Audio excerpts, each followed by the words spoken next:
Assalamualaikum warahmatullahi wabarakatuh. Kami dari kelompok 1 akan menjelaskan tentang al-amwal. Ikut anggota kelompok kami ada Rais Abdul Aziz, Hasya Divantita Saputra, dan Muhammad Evan Arya Suta.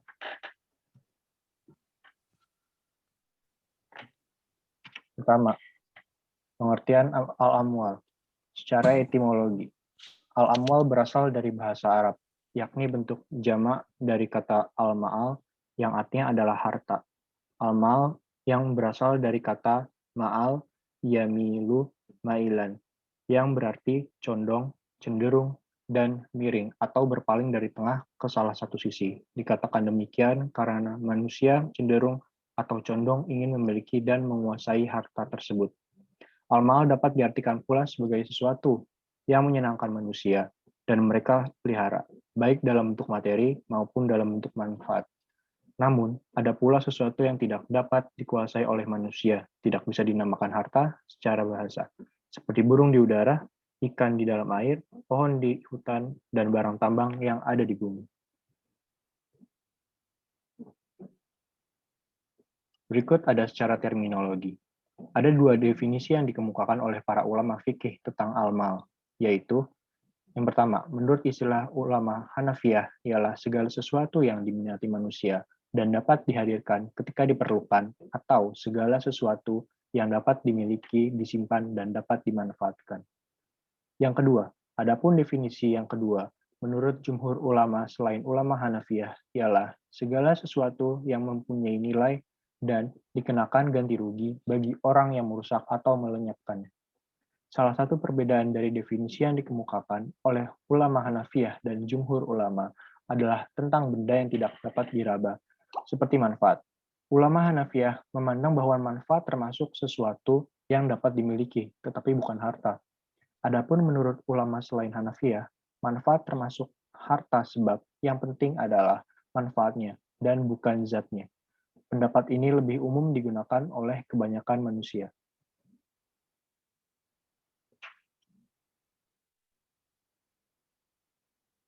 Berikut akan dijelaskan oleh teman saya. Selanjutnya yaitu mengenai asal-usul al-amwal. Nah, asal-usul al-amwal ini yaitu bentuk usaha dalam memperoleh harta yang menjadi karunia Allah untuk dimiliki oleh manusia bagi menunjang kehidupannya. Secara garis besar itu ada dua bentuk. Yang pertama yaitu memperoleh harta tersebut secara langsung sebelum dimiliki oleh siapapun. Nah, cara seperti ini sering disebut dengan penguasaan harta bebas. Itu menurut ihrazu al-mubahat. Nah, di samping itu juga harta bebas bisa diperoleh melalui berburu hewan, mengumpulkan kayu dan rerumputan di hutan rimba. Nah, seterusnya yaitu menggali barang tambang yang berada di perut bumi selama belum ada pihak yang menguasainya, baik secara individu maupun negara. Nah, yang kedua yaitu memperoleh harta yang telah dimiliki oleh seseorang melalui suatu transaksi atau akad. Bentuk ini dipisahkan pada dua cara. Yang pertama, peralihan harta berlangsung dengan sendirinya atau disebut juga ijbari, yang siapapun tidak dapat merencanakan atau menolaknya seperti melalui warisan. Yang kedua, yaitu peralihan harta berlangsung tidak dengan sendirinya, dengan artian atas kehendak dan keinginan sendiri yang disebut ikhtiari, baik melalui kehendak sepihak seperti hibah atau pemberian maupun melalui kehendak dan perjanjian timbal balik antar dua atau beberapa pihak seperti jual beli.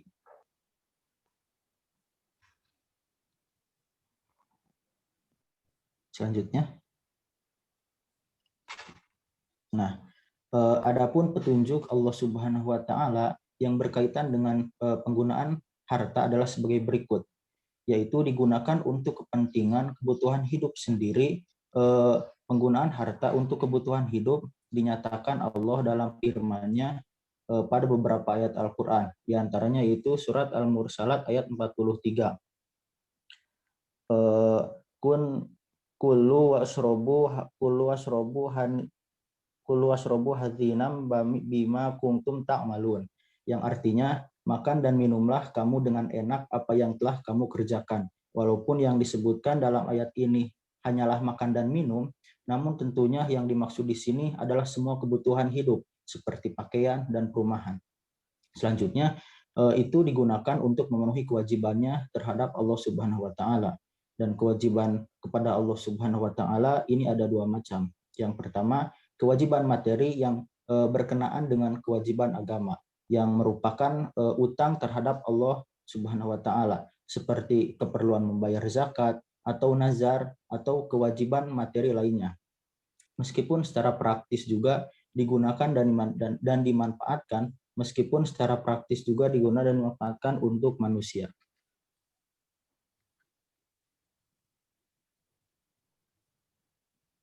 Berikut ada macam-macam al-amwal. Ada 10. Yang pertama saya akan menyebutkan 5. Yang pertama itu ada harta mutakawim dan ghair mutakawim. Harta mutakawim ialah segala sesuatu yang dapat dikuasai dengan pekerjaan dan dibolehkan syarok untuk memanfaatkannya, seperti macam-macam benda yang tidak bergerak, yang bergerak, dan lain-lain. Contohnya adalah kerbau yang halal untuk disembelih. Harta ghair mutakawim ialah sesuatu yang tidak dapat dikuasai dengan pekerjaan dan dilarang syarok untuk memanfaatkannya, kecuali dalam keadaan mudorot. Contohnya seperti khamar. Yang kedua ada harta mangkul dan ghair mangkul atau akor. Harta mangkul ialah segala harta yang dapat dipindahkan, bergerak dari satu tempat ke tempat lain, seperti emas, perak, atau uang. Berikut ada ghair mangkul. Ialah sesuatu yang tidak bisa dipindahkan dan dibawa dari satu tempat ke tempat lain, seperti kebun, rumah, atau bangunan. Berikutnya ada harta misli dan qimmi. Harta misli adalah benda-benda yang ada kesamaan dalam kesatuan-kesatuannya. Dalam arti dapat berdiri, sebagiannya di tempat yang lain, tanpa ada perbedaan yang perlu dinilai. Berikutnya ada harta qimmi, ialah benda-benda yang kurang dalam kesatuan-kesatuannya, karena tidak dapat berdiri sebagian di tempat sebagian yang lainnya tanpa ada perbedaan. Berikutnya ada harta istihlaki dan harta isti'mali. Harta istihlaki adalah sesuatu yang tidak dapat diambil kegunaan dan manfaatnya secara biasa, kecuali dengan menghabiskannya. Kedua ada harta isti'mali, ialah sesuatu yang dapat digunakan berulang kali dan materinya tetap terpelihara. Berikut ada harta mamluk, mubah, dan mahjur. Harta mamluk ialah sesuatu yang masuk ke bawah milik perorangan maupun milik badan hukum, seperti pemerintah dan yayasan. Berikutnya ada harta mubah.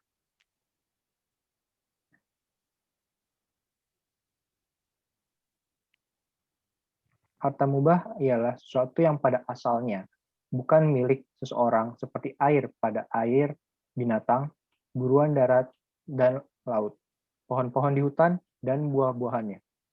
Berikut ada harta mahjur. Harta mahjur ialah sesuatu yang tidak dibolehkan dimiliki sendiri dan memberikan kepada orang lain. Menurut syariat, ada kalanya benda itu benda wakaf ataupun benda yang dikhususkan untuk masyarakat umum, seperti jalan raya, masjid-masjid, kuburan-kuburan, dan hal lainnya.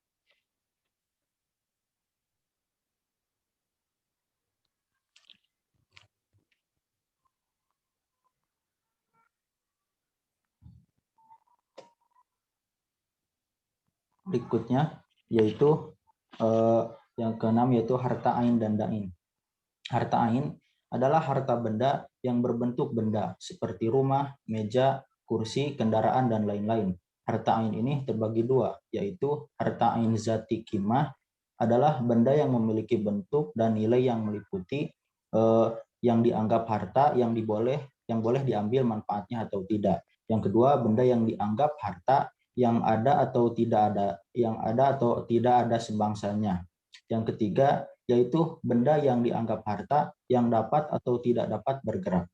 Yang kedua, yaitu harta ain ghair zati qimah, yaitu adalah benda yang tidak dapat dipandang sebagai harta karena tidak memiliki nilai atau harga seperti sebiji beras. Selanjutnya yaitu harta dain adalah sesuatu yang berada dalam tanggung jawab, seperti uang yang berada dalam tanggung jawab seseorang. Selanjutnya yaitu harta yang dapat dibagi dan tidak dapat dibagi. Yang pertama yaitu harta yang dapat dibagi atau bisa disebut mal qabil bil al kismah, ialah harta yang tidak menimbulkan suatu kerugian atau kerusakan apabila harta itu dibagi-bagi, misalnya beras, tepung, dan yang lainnya. Terus harta yang tidak dapat dibagi yaitu mal goir qabil lil al kismah, yaitu harta yang menimbulkan suatu kerugian atau kerusakan apabila harta tersebut dibagi-bagi, misalnya gelas, kursi, meja, mesin, dan yang lainnya. Terus selanjutnya harta pokok dan harta hasil atau buah. Nah, harta pokok ialah harta yang mungkin darinya terjadi harta yang lain. Yaitu yang selanjutnya harta hasil samaroh, ialah harta yang terjadi dari harta yang lain. Pokok harta bisa juga disebut modal, misalnya uang, emas dan lainnya. Contohnya harta pokok dan harta hasil ialah bulu domba dihasilkan dari domba, maka domba merupakan harta pokok dan bulunya merupakan harta hasil, atau kerbau yang beranak anaknya dianggap sebagai samaroh. Yang selanjutnya itu harta khas dan harta aman. Harta khas adalah harta pribadi yang tidak bersekutu dengan harta lain. Harta ini tidak dapat diambil manfaatnya atau digunakan kecuali atas kehendak atau atas izinnya. Harta am adalah harta milik umum atau bersama semua orang boleh mengambil manfaatnya sesuai dengan ketetapan yang disepakati bersama oleh umum atau penguasanya. Yang terakhir yaitu harta al-ain dan harta al-naf'i. Yaitu harta al-aini ialah benda yang memiliki nilai berbentuk atau berwujud, misalnya rumah, ternak, dan lainnya. Harta naf'i ialah a'rodi, yaitu yang berangsur-angsur tumbuh menurut perkembangan masa. Oleh karena itu ma'al al-naf'i tidak berwujud dan tidak mungkin disimpan.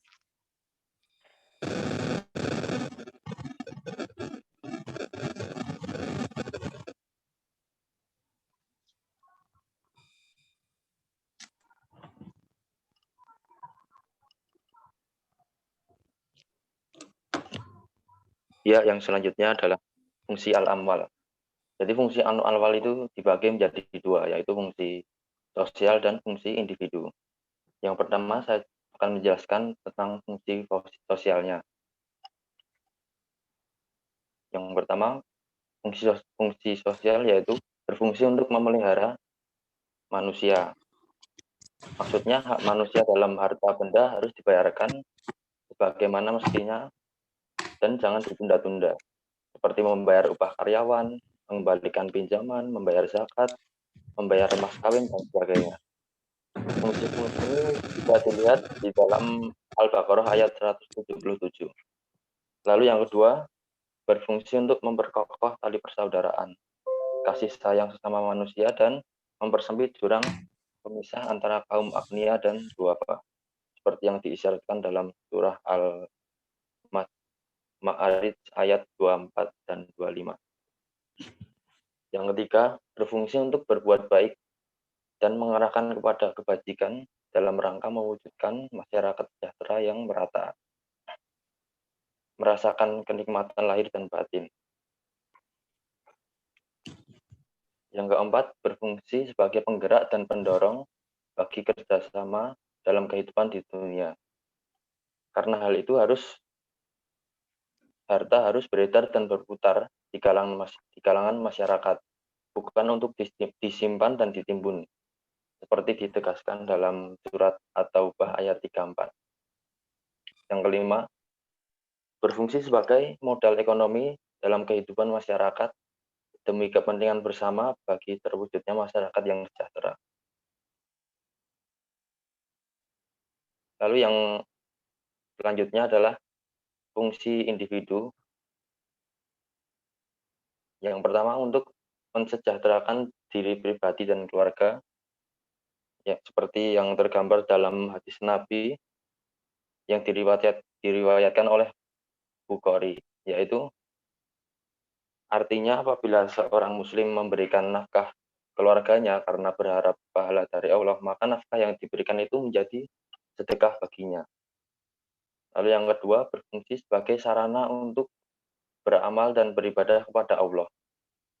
Yang ketiga, berfungsi untuk mengatur kehidupan manusia agar menjadi manusia yang mengetahui nikmat Allah dan mengetahui bagaimana menggunakan hartanya, seperti dijelaskan dalam surat Al-A'raf ayat 31. Lalu, fungsi harta yang terakhir yaitu berfungsi sebagai batu ujian bagi pemiliknya.